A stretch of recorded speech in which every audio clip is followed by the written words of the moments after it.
Hello everyone, welcome to evolutionary biology class. We are in unit 4 which is population genetics and the topic for today is Hardy-Weinberg law.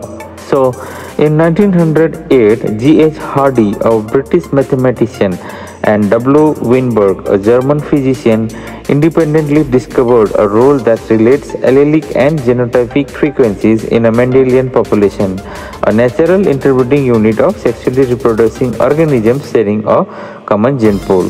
So this rule has the three following aspects. So number one is the allelic frequencies at an autosomal locus in a population will not change from one generation to the next. So the population is at allelic frequency equilibrium. Number two is the genetic frequencies of the population are determined in a predictable way by the allelic frequencies. So genotypic frequency equilibrium.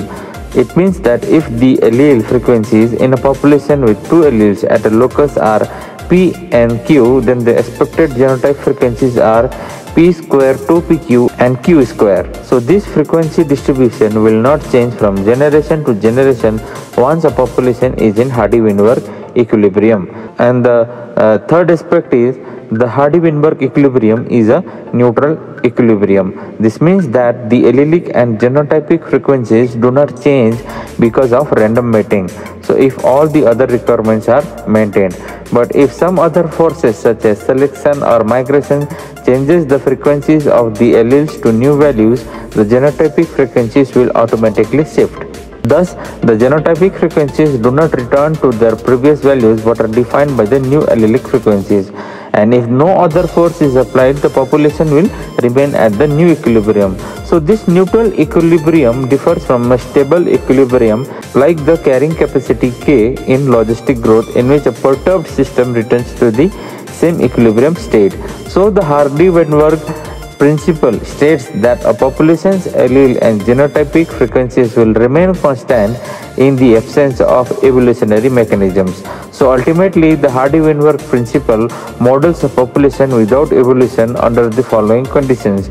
That is, there should be no mutation, no immigration or emigration, no natural selection, no sexual selection, and the population should be large. So number one, why no mutations? Because the gene pool is modified if mutation alters allele or if entire genes are deleted or duplicated. Number two, there should be a random mating. If individuals mate preferentially within a subset of the population, such as their close relatives, that is inbreeding, random mixing of gametes will not occur and the genotype frequencies will change. Number three is there should be no natural selection for Hardy-Weinberg law to occur. That means differences in the survival and reproductive success of individuals carrying different genotypes can alter allele frequencies. Number four is extremely large population size, because the smaller the population, the more likely it is that allele frequencies will fluctuate by chance from one generation to the next in a process known as the genetic drift. And number 5, there should be no gene flow, because by moving alleles into or out of the population, gene flow can alter the allelic frequencies. So although no real world population can satisfy all these conditions, the principle still offers a useful model for population analysis. So another is the key terms that we should remember. One is the genotype and the other is the phenotype. What is genotype? It is the combination of alleles situated on corresponding chromosomes that determine a specific trait of an individual, such as capital A small a or small a small a. What is phenotype? The appearance of an organism based on a multifactorial combination of genetic traits and environmental factors, especially used in pedigrees.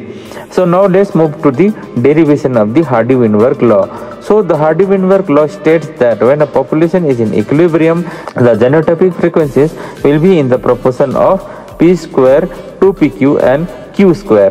To understand the basis of these frequencies at equilibrium, let us consider the alleles capital A and small a in a population whose allelic frequencies are P and Q respectively. And we should always remember that these allelic frequencies combined is equals to P plus Q is equal to 1. So with random mating, each individual of the population has equal opportunity of mating with any other individual of that population. The relation between allele frequency and genotypic frequency is particularly simple because random mating of individuals is equivalent to random union of gametes.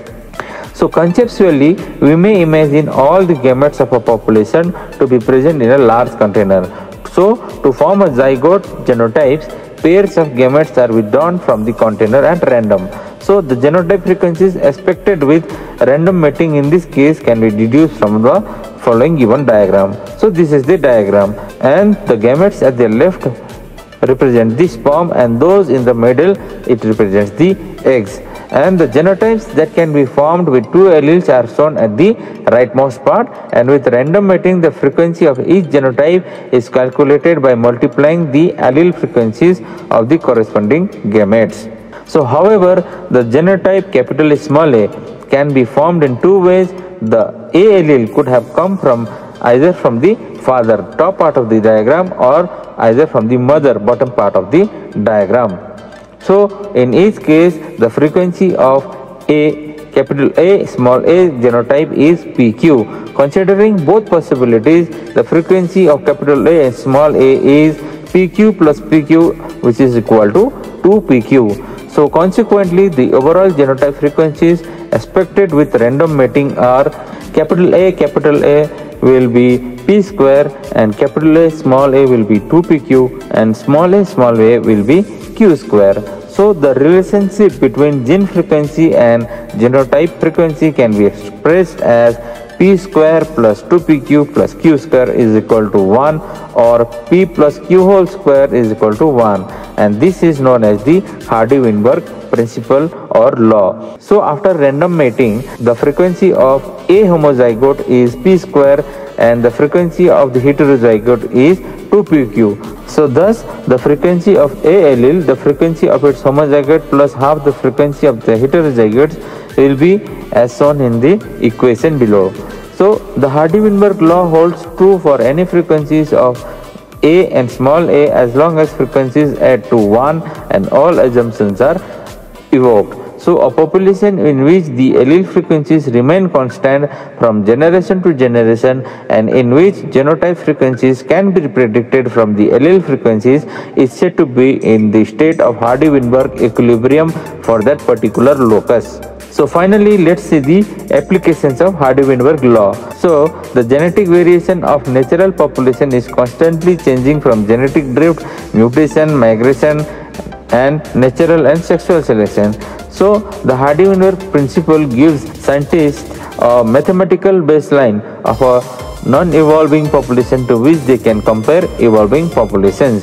So if scientists records allele frequencies over time and then calculate the expected frequencies based on Hardy-Weinberg values, the scientists can hypothesize the mechanism driving the population's evolution. And this equation also has other medical applications, such as the estimating the percentage of a population carrying the allele for an inherited diseases. And with this we come to the end of the class. Thank you for listening, and please like, share and subscribe to the channel for getting notified for the upcoming classes. Thank you.